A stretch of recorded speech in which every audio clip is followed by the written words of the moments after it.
సభకి నా నమస్కారం. ఇవాళ మన టాపిక్ 17 ఫిబ్రవరి అడయార్ డే సందర్భంగా. అడయార్ డే 17 ఫిబ్రవరి, కానీ 17 ఫిబ్రవరి నేను ఇంకో దగ్గరికి వెళ్ళడం కారణంగా, అంటే విజయనగరం, ఈ రోజే మన లాడ్జిలో 17 ఫిబ్రవరి మీటింగ్ని 2 దఫాలుగా పెట్టుకుంటున్నాం.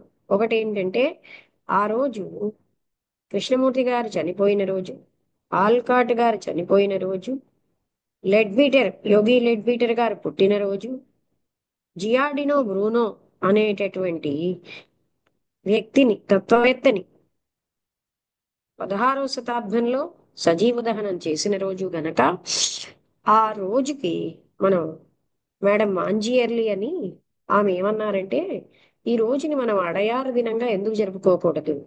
అడయార్ అన్నది ఇంటర్నేషనల్ హెడ్ క్వార్టర్. అన్నిటికీ, అన్ని వైపుల నుంచి ఈ సెంటర్కి వాళ్ళ శక్తిని, ఆశీర్వచనాన్ని, మనీ, అంటే ఏదైనా సంస్థ నడవాలంటే ధనం కూడా. అయితే ప్రతి వారిని నువ్వు ఇంత ధనం ఇచ్చి తీరాలని లేదు ఇందులో. ఎవరు ఎంత ఇవ్వాలంటే ఇవ్వచ్చు. ఈ అడయార్ దినం నాడు మనం ఇంటర్నేషనల్ నేషనల్ హెడ్ క్వార్టర్కి ఇంటర్నేషనల్ హెడ్ క్వార్టర్కి పంపిస్తాం అడయార్ దినం సందర్భంగా. ఎందుకంటే అడయార్ అనేది ఇంటర్నేషనల్ హెడ్ క్వార్టర్ కనుక. అయితే ఇన్ని వేళా విశేషం అన్నట్టుగా అదే రోజు ఇన్ని విషయాలు కలిసాయి. అయితే ఇవాళ నేనేమనుకున్నానంటే, మన లాడ్జిలో 2 రోజులు జరుపుకుందాం. మొదట జియాడినో బ్రూనో, ఆ తర్వాత లెడ్బీటర్ గారు జన్మదినం, ఈ ఇద్దరి కోసం మనం మాట్లాడుకుందాం. తర్వాత ఒక రోజు ఆల్కాట్ గారి కోసం, అదే విధంగా కృష్ణమూర్తి గారు. అసలు నిజానికి ఆల్కాట్ గారి కోసం ఒక రోజు, కృష్ణమూర్తి గారి కోసం ఒక రోజు జరుపుకోవాలి, ఎందుకంటే అంత విషయాలు ఉన్నాయి కనుక. అయితే ఇవాళ జియాడినో బ్రూనో కోసం నేను చెప్తాను. మొదట, జియాడినో బ్రూనో అనే వ్యక్తి ఇటలీ దేశస్థుడు.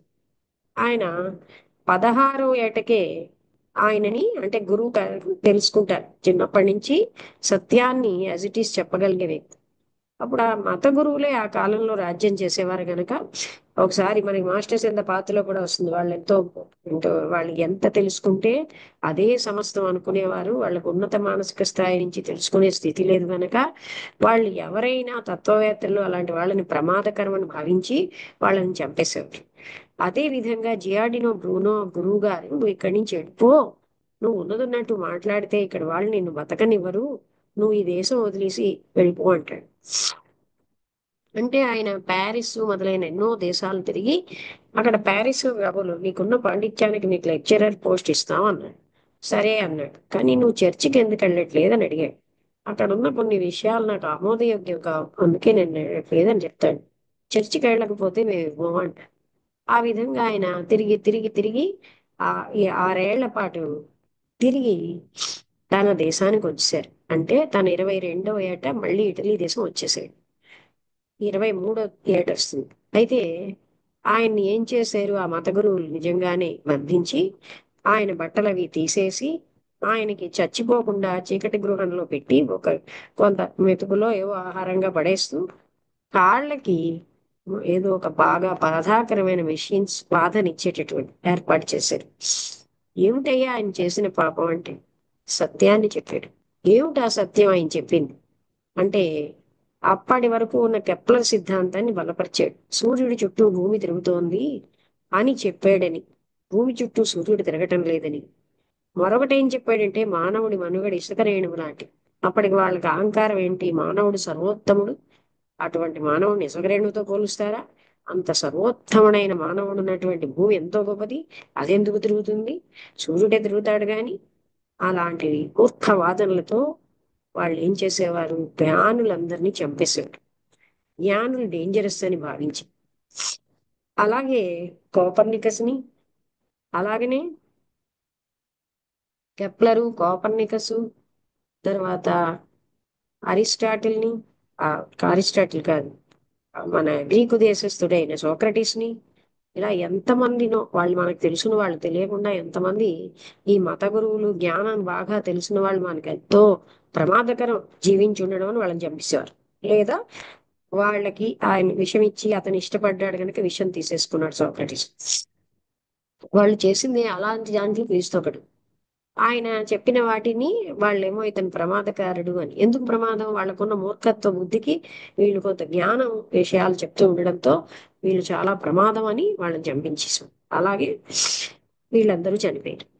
అయితే ఈ ఇటలీ దేశస్థుడైనటువంటి ఈ బ్రూనో 6 ఏళ్ల తర్వాత ఆయన కళ్ళు ఇలాగా అగ్నిగోళాల్లాగా అయిపోయి 6 ఏళ్లకే వార్ధక్యం వచ్చినట్టు అయిపోయాడు. అంటే ఆయన 29వ ఏట ఆయన్ని బయటికి లాగి, ఇప్పటికైనా నాది తప్పైందని ఈ మత గురువుల కాళ్ళ మీద పడి క్షమాపణ వేడుకో, లేకపోతే నీకు మృత్యుదండం తప్పదంట. ఆయన అంటాడు, మృత్యుదండన విధిస్తున్న మీరు మృత్యుదండన విధించబడిన నాకంటే మృత్యు అంటే భయపడుతున్నారు అని ఒక వాక్యం. ఒక శతాబ్దంలో జీవించడం ఎలాగో తెలిస్తే మరొక శతాబ్దంలో మరణించడం ఎలాగో తెలుస్తుందని, కిక్కురు లేకపోతే నువ్వు ఒప్పుకోకపోతే అదిగో అక్కడ రథం తయారు చేసాం, దాని మీదకి నేను సజీవ దహనం చేస్తాం.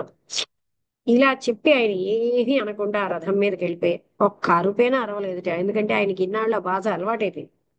అలాగే చనిపోయాడు. అంతేగాని నన్ను క్షమించండి అని వాళ్ళని అడగలే. ఎందుకని? ఆయన చేసింది తప్పు లేదు. సత్యాన్ని ఆయన పణంగా పెట్టి తన జీవితాన్ని బాగు చేసుకోవాలనుకోలేదు. ఫిలసాఫికల్ గా మన వాళ్ళు ఏమంటారంటే, అనిబిసెంట్ ఒక జన్మలో జియోర్డినో బ్రూనో అంటారు అంటే ఆవిడ సత్యం కోసం తపించిన వ్యక్తే. అటువంటి జియార్డినో బ్రూనో 29వ ఏట సజీవ దహనం చెయ్యబడిన రోజు కూడా 17 ఫిబ్రవరి. అంతేకాకుండా లెడ్ బీటర్, ఆయన యోగి లెడ్ బీటర్ అంటారు. అంటే ఎందుకంటే మహాత్ములు ఆయనకి యోగ దృష్టి అన్నది ఇచ్చారు. ఆ రోజు ఆ యోగ లెడ్ బీటర్ గారు పుట్టినరోజు. లెడ్ బీటర్ గారు ఏంటి, బిషప్ గా ఉండేవారు. కానీ బ్లెవెట్స్కి అండ్ పరమ గురువుల ఆదేశంతో ఆయన భారతదేశం వచ్చారు. వచ్చినప్పుడు ఆయనకి స్టాంపులు అంటించే పని ఇచ్చారు.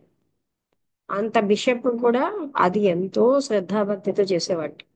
అయ్యో ఇంత చిన్న పని ఇస్తారా అని ఆలోచించలేదు. ఆ బిషప్ లెడ్ బీటర్, అందుకనే అతను యోగి లెడ్ బీటర్ అంటారు. ఆయన ఎప్పుడు కూడా మంచి ఆట ఆడేవారు, స్పోర్టివ్ గా. అదే కాకుండా ఏ పని అయినా చక్కగా ఆమోదించేవారు. ఆయనకి యోగ దృష్టి ఉండబట్టే ఆ సీషోర్ లో ఆడుకుంటున్నటువంటి కృష్ణమూర్తి గారిని, నిత్యానందుణ్ణి గ్రహించి వీళ్ళు ఎన్ని జన్మలలోంచో వీళ్ళకి స్వార్థం లేదు. అప్పట్లో ఒక నానుడు ఉండేది, జగద్గురు రాబోతున్నాడు రాబోతున్నాడు అని. ఆ రాబోయే జగద్గురువు ఇతనేనేమో వీళ్ళేనేమో అని అప్పుడు ఎక్కడ లేని అనిబిసెంట్కి చెప్తే అనిబిసెంట్ వెంటనే వాళ్ళని దత్తత చేసుకోమని చెప్తారు. అప్పుడు ఆయన తండ్రి, వాళ్ళ తండ్రి అయిన నారాయణయ్య దగ్గరికి వెళ్తారు. నారాయణయ్య ఏమనుకుంటాడు, ఇతని 8వ సంతానం, ఇంతమంది సంతానంతో వీళ్ళకి నేను సరి అయిన విద్యాబుద్ధులు చెప్పించలేను. అదీ కాక అనిబిసెంట్ అంటే ఆయనకి గురుత్వం, ఫాలోయర్ అనమాట అనిబిసెంట్. అందుకని ఆయన నారాయణ గారు ఒప్పుకుంటారు, వీళ్ళైతే మంచి విద్యాబుద్ధులు చెప్పిస్తారు, నా దగ్గర ఉండి వీళ్ళంత చదువుకోలేరని ఆయన దత్తత ఇవ్వడానికి ఒప్పుకుంటారు. ఆ రకంగా లెడ్ బీటరు అనిబిసెంటు వాళ్ళకి పరమ గురువులతో పరిచయం చేయడం, లెడ్ బీటరు అనిబిసెంటు వాళ్ళ వేళ్ళు కాళ్ళు అన్ని కడగడం దగ్గర నుంచి. ఎందుకంటే చేతి వేళ్ళు కాలి వేళ్ళు ద్వారా మనకి దైవశక్తి ప్రవహిస్తుంది. అందుకే అందరూ కూడా అవి శుభ్రంగా ఉంచుకోవాలన్నమాట. అందువల్ల ఆ అలాగ చేయడంతో పాటు వాళ్ళకి మంచి విద్యాబుద్ధులు చెప్పించడం, పరమ గురువులతో పరిచయం చేయడం, ఇలాంటి పనులన్నీ చేశారు. అంటే ఈ విధంగా మన లెడ్ బీటర్ గారు కృష్ణమూర్తి గారికి పరమ గురువులతోటి పరిచయం చేయడం జరిపించారు. అప్పుడు అంటే అంతేకాకుండా వీళ్ళు చాలా అంటే ఉన్నత స్థితికి రావడం, రోజు రోజుకి రిలేషన్స్ వచ్చేవి కృష్ణమూర్తి గారి. అందుకని ఆయనకి కొత్త కొత్త విషయాలు స్ఫురిస్తూ ఉండేది. ఆ విధంగా ఆయనకి జ్ఞానం అన్నది స్ఫురించుతూ ఉండేది.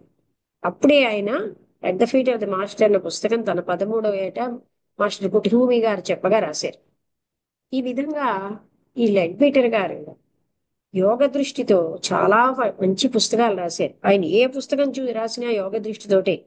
ఇప్పుడు మనం పొద్దున్న చదువుతున్న మాస్టర్స్ అండ్ ద పాత్రి యోగి లెడ్బిటర్ గారు రాశారు.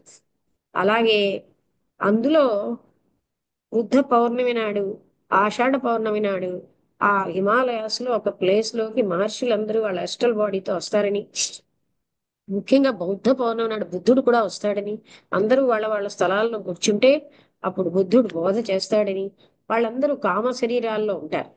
అంటే మానవుడికి భౌతికమైన శరీరమే కాక ఎన్నో శరీరాలు ఉన్నాయి అనే సంగతి వివేజ్ఞానం మానవాళికి తెలియజేస్తుంది. అందుకని లెడ్బీటర్ గారు ఏ పుస్తకం రాసినా ఆ యోగ దృష్టిలో టెక్స్ట్ బుక్ ఆఫ్ థియాసఫీ అన్నది రాశారు. అలాగే డెత్ అండ్ ఆఫ్టర్, మరణానంతర జీవితం, అలాగే ఆయన ఏ ఇన్నర్ లైఫ్ అని చాలా అద్భుతమైన పుస్తకం. వీటన్నిటిలో గాయత్రి అన్నది కూడా దానికి తయాన్ని గారు ప్రవచనం రాశారు. ఇలాంటివన్నీ కూడా ఆయన యోగ దృష్టిలో చూసి మంత్రం ఏంటి, మంత్రోచ్చారణకి ఏం జరుగుతోంది, ఇలాంటివన్నీ ఆయన చూస్తే బిషప్ లెడ్బిటర్. కానీ ఆయన కూడా సంస్కృతము మొదలైనవన్నీ తెలుసుకుని పరమ గురువుల యొక్క దర్శనం కూడా హృదయంతో ఆ గైడెన్స్ తో ఆయన వర్క్ చేసేవారు. ఈ విధంగా యోగి లెడ్బిటర్ అనే ఇది లెడ్బిటర్ గారికే వచ్చింది. అయితే ఆయన రాసిన ఎన్నో పుస్తకాల వల్ల సామాన్యంగా మనకు తెలియని చాలా విషయాలు బయటపడ్డాయి. అంటే మామూలు దృష్టితో తప్ప చూడకుండా చూడలేము. కేవలం అక్కల్ట్ విజన్ లోనే కనబడే విషయాలు ఆయన పుస్తకాలుగా రాశారు. ఇది లెడ్బీటర్ గారి గొప్పతనం. అంటే ఆయన రాసిన పుస్తకాలు ఎందరికో మార్గదర్శకత్వం. టెక్స్ట్ బుక్ ఆఫ్ థియాసఫీ అన్నది హిమాలయన్ స్టడీ క్యాంప్ లో మేము ఆ పుస్తకం అధ్యయనానికి తీసుకున్నాం. అందులో మానవుని జీవిత లక్ష్యము, తర్వాత మరణానంతర జీవితం, ఈ రెండు టాపిక్స్ నా ద్వారా చెప్పబడ్డాయి. అందువల్ల లెడ్బిటర్ గారికి ఉన్న జ్ఞానం ఎలాంటిదంటే అంతర్గతమైన యోగ దృష్టితో చూసిన విషయాలే. చనిపోతే గాని మరణానంతర స్థితి తెలియదు, కానీ ఆయనకి యోగ దృష్టి ఉండబట్టి చూడగలిగారు. మహాత్ములే ఆయనకి యోగ దృష్టి ఇచ్చారు. అలాగే చనిపోయిన ఆత్మ ఏ రకంగా ప్రయాణిస్తుంది, డెత్ అండ్ ఆఫ్టర్, అలాగే మంత్రోచ్చారణ, గాయత్రి, గాయత్రి మంత్రం ఆ ఉచ్చారణ వల్ల ఏమేమి జరుగుతాయి, ఇలాంటివన్నీ కూడా ఇన్నర్ లైఫ్, ఆంతరంగిక జీవితం అనేది కూడా రాశారు. అలాగే లెడ్బీటరు అనిబిసెంటు కలిసి at the feet of the master అనే పుస్తకానికి, వాయిస్ ఆఫ్ ద సైలెన్స్ అనే పుస్తకానికి, లైట్ ఆన్ ద పాత్ అంటే మోక్ష మార్గ ప్రదీపిక, ఈ మూడింటికి ప్రవచనం రాశారు. ఈ విధంగా మనకి దివ్య జ్ఞాన సమాజంలో లెడ్బిటర్ కూడా, అంటే ఆల్కాట్ గారు అని మేడం బ్లవెట్స్కి కలిసి పనిచేశారు. ఈనాడు అనిబిసెంట్ తో దివ్య జ్ఞాన వ్యాప్తికి లెడ్బిటర్ గారు కలిసి పనిచేశారు. ఆయన జన్మలలో ఒక జన్మలో జినరాజ దాసా అన్న మన ఇంటర్నేషనల్ ప్రెసిడెంట్ గారు ఆయన తమ్ముడుగా పుట్టాడు. ఈ విధంగా లెడ్బిటర్ గారు బతికున్న వాళ్ళకే కాక చనిపోయిన ఆత్మలకు కూడా సహాయం చేయగలిగేవారు. ఒకసారి ఒక పార్టీకి వెళ్తూ ఉంటే కిందనున్న దగ్గర ఒక ఆయన కూర్చున్నట్టు, ఇలా పక్కన ఒక కుర్చీలో. అంటే లెడ్బిటర్ గారు ఇలా వెళ్తూ ఏమీ నువ్వు ఉండిపోయావు అని అడిగాడు. అంటే ఆయనకు తెలుసు ఆయన మరణించిన వ్యక్తిని. అంటే ఫలానా గోడలో ఒక భద్రపరిచి ఉంచాను ఒక కాగితం, నువ్వు ఫలానా వాళ్ళకి అప్పచెప్పు, అది అప్పచెప్పే వరకు నేను ఎక్కడికి వెళ్లకుండా ఉండిపోయాను అంటాడు. అంటే పైగతులకి వెళ్లకుండా. తప్పకుండా నేను అప్పచెప్తాను, నువ్వు వెళ్ళిపో అంటాడు ఆయన. ఆ విధంగా ఆయన ఆత్మని ఉన్నత స్థానానికి వెళ్ళేటట్టు అతన్ని ఆ పని చేస్తాడు వెంటనే. ఇలాగా ఆయన చనిపోయినటువంటి వ్యక్తులకి బతికున్న వ్యక్తులకి ఎంతో సహాయం చేయగలిగేటటువంటి వాడు. ఆయనకున్నటువంటి ఈ యోగ దృష్టితో చాలా విషయాలు మానవాళికి తెలియపరిచారు. అంటే మహాత్ములు ఏంటి, ఇప్పుడు మనం మహాత్ములు వాళ్ళు చేరి మార్గం అన్న దాంట్లో తారాదీక్షలు ఏమిటి, ఒక్కొక్క తారాదీక్ష యొక్క ఏ రకంగా జరుగుతాయి, ఇలాంటివన్నీ మామూలు వాళ్ళు మన లాంటి వాళ్ళు ఊహించడానికే అతీతం. అవన్నీ ఆయన వివరించారు. ఇలా ఇంకా ఎన్నో విషయాలు. అటువంటి యోగి లెడ్బీటర్ చనిపోయి బట్టికి పుట్టినరోజు కూడా 17 నవంబర్ అయింది. ఇన్ని విషయాలు కలిసే గనక ఆ రోజుని అడయార్ డే అని చేసుకుంటున్నాం. ఆ అడయార్ డే ఎలాంటి ప్రాముఖ్యత ఉన్నదో మనకి అదే, అది మేడం మాంజియర్లీ అనిబిసెంట్ అని అడిగారట, మనం దీన్ని అడయార్ డేగా ఎందుకు జరుపుకోకూడదు. దానికి అనిబిసెంట్ అంగీకరించడం. ఆ విధంగా 17 ఫిబ్రవరి అన్నది దివ్యజ్ఞాన సమాజ హిస్టరీలో చాలా ముఖ్యమైన రోజు. అందులో కృష్ణమూర్తి గారు, జిడ్డు కృష్ణమూర్తి గారు చనిపోయిన రోజు 1986లో ఫిబ్రవరి 17. ఆల్కాట్ గారు చనిపోయిన రోజు కూడా అదే రోజు పడి. సో నెక్స్ట్ మీటింగ్ లో ఆల్కాట్ గారి కోసం, ఇంకొక మీటింగ్ లో మన కృష్ణమూర్తి గారి కోసం తెలుసుకుందాం. ఇక్కడితో ఇది నేను ఆపుతున్నాను. మీకు ఎవరికైనా సందేహాలు ఉంటే అడగవచ్చు.